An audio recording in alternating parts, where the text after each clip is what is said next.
Well, I think that I never have a green light.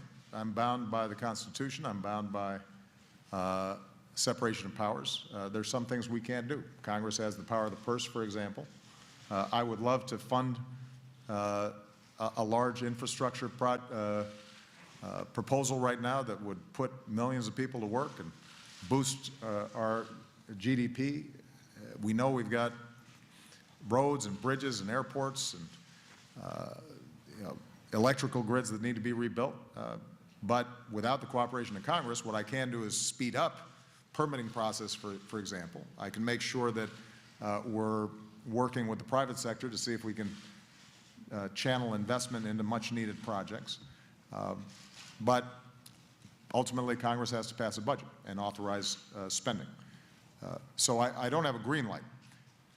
What I am consistently going to do is wherever I have the legal authorities to make progress on behalf of middle-class Americans and folks working to get into the middle class, whether it's by making sure that federal contractors are paying a fair wage to their workers, making sure that women have the opportunity to make sure that they're getting paid the same as men for doing the same job, where I have the capacity to expand some of the student loan programs that we've already put in place so that repayments are a little more affordable for college graduates.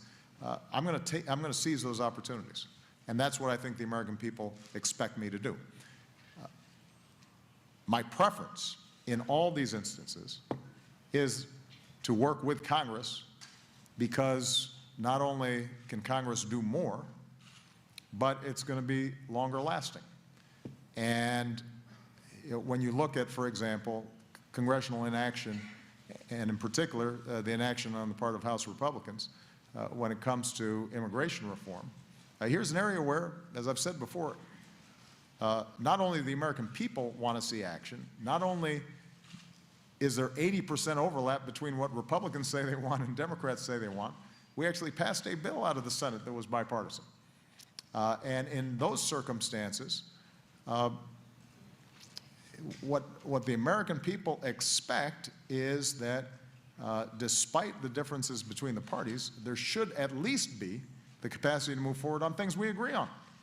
And that's not what we're seeing right now. So in the face of that kind of dysfunction,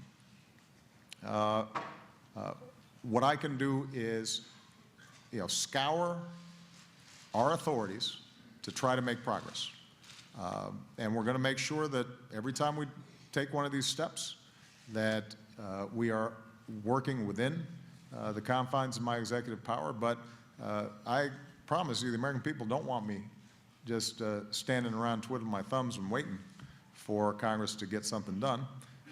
Even as we take these executive actions, I'm going to continue to reach out to Democrats and Republicans, to the Speaker, to the leadership on both sides and in both chambers to try to come up with formulas where we can make progress, even if it's incremental. Do you believe you have the power to grant work permits to those who are here illegally, as some of your supporters have suggested?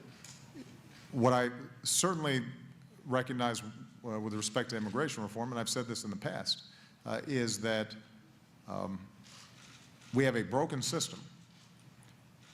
It's under-resourced, and we've got to make choices in terms of how we allocate personnel and resources. So if I'm going to, for example, send more immigration judges down to the border to process some of these unaccompanied children that have arrived at the border, then that's coming from someplace else, and we're going to have to prioritize. That's well within our authorities and prosecutorial discretion. My preference would be an actual comprehensive immigration law, and we already have a bipartisan law that would solve a whole bunch of these problems. Until that happens, I'm going to have to make choices. That's what I was elected to do.